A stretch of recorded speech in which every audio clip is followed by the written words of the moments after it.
It was a quick little game. It was fun to play against polite aggression. Okay, it's going to display my hand backwards. We'll get this fixed.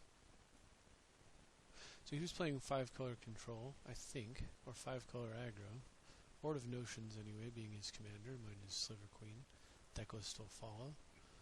And I'll go ahead and turn the sound off for magic. And we'll get started. So he got to go first, and he leads off with a Flamekin Harbinger, revealing a Zealot. So, kind of questionable how good any of that is, certainly against me anyway. So I let off with Tax, and he's trying to play the Tax game with me. Luckily my hand is pretty solid with the top decked top, so I get to play this game for a while before it bites me. He has 1-drops as well, so at this point I thought, okay, I've got a Fell War. Fell War wants 2. Curt Ape could go large if he decides to get down with a forest, and so I go ahead and just clear him out right now and allow him to win this round of the Tax game. But now round 2 starts. Who's going to play the 3rd land first? And I've got a Fell War to his mom. And a Grim Lavamancer. Taking a little peek with the top, I saw Tomb, Grip, and Swords. Now, I set it up in reverse order. Tomb on bottom, Grip on top, and Swords on top.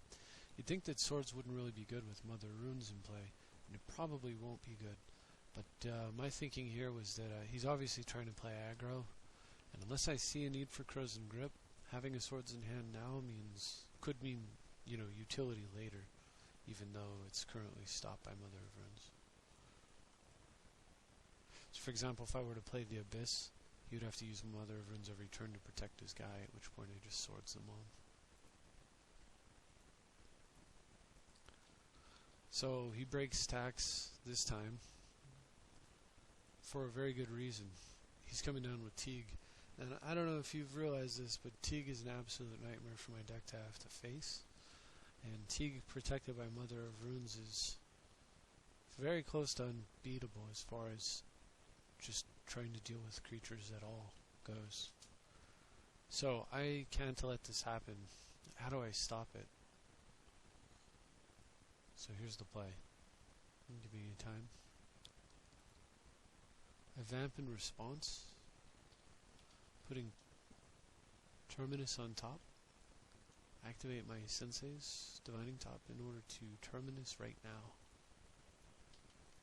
He responds to Terminus with a shot to my head, no problem. Terminus clears out Mother of Runes, leaving Teeg vulnerable. And that Swords that I got, with that top that's no longer available to me, pays off dividends.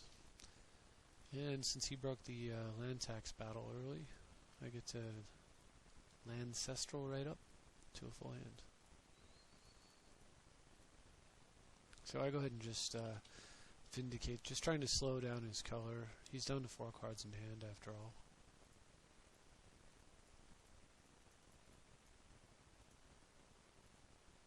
And I thought about, tapping out for Lotus here, but what I was concerned about was mana drain, getting him back in the game. And with Teachings I could remain agile, I could go get like a tutor and pretty much play anything. Since he doesn't do anything and I kind of had mana drain on the brain anyway, I go and get mana drain. Usually what I like to do is teach for mana drain and then subsequently flash it back and go get Stroke of Genius. With the top decked Staff, which is basically a slow Stroke of Genius anyway, I felt I didn't need to do that. Now I wanted to, again, tap 5 mana and play Gilded Lotus, leaving mana drain up, but why walk into his possible mana drain? And also, I have a play, I have Teachings if nothing happens this turn. Tribal Flames we don't care about, it's just damage. Fauna Shaman is a good mana drain target, but I decided I'm going to hold that drain for as long as possible since I don't have a ton of action in my hand. So instead of mana draining it, I Enlighten Tutor. I go get Enlighten Tutor. Take care of it a different way. This way his Shaman is answered, and I also have answered subsequent creature threats. It leaves me with a mana drain ready to go, and 1, 2, 3, 4, 5, 6, 7. Next turn I can play a land and cast Staffin in with a mana drain up. And at this point I think he sees the hands riding on the wall, and he throws in the towel there. So it was a pretty quick game, but I thought you might enjoy it just because the intricacies of those early games playing land tax battles. I think very interesting aspect to Magic, and he did it right. He did it well. Definitely would break tax for a Teeg, which could have just won him the game right there. So as always, here's the deck list. I've made a number of changes. I got rid of the Quiet Spec package a while back, and realized that I had overdone it. I didn't have enough disenchants, so I backed up. Instead of putting Quiet Speculation, Ray, and Grudge and Deep in here, what I have is Dismantling Blow and Grip, whereas before I could speculate for Grudge or just draw it to kill an artifact, or speculate for Ray and just draw it to kill an enchantment. Now, in the place of speculation, I have Dismantling Blow. Basically, it comes with the card drawing that I would normally get from Spec and Deep, sort of all in one. And then I also have Grip. I have 2 ways to kill artifacts or enchantments this way as well. And then the other change I made was with the last slot, I put the Black Honden in. I found it to be very, very, very good, because sometimes you just get random draws like first turn Soul Ring, second turn Honden, or first turn Mana Vault, second turn Honden, or Crypt and Honden. And from there you just beat your opponent badly. And then because of this, and because I was realizing how much I love being able to play very powerful enchantments off of colorless mana, I made another switch that may not last, but currently is Future Sight out, Honden of Seeing Winds in. It obviously has synergy with the other Honden, but the main thing is that although Future Sight does win the game, you basically play Future Sight, you untap, you'll win every game that happens.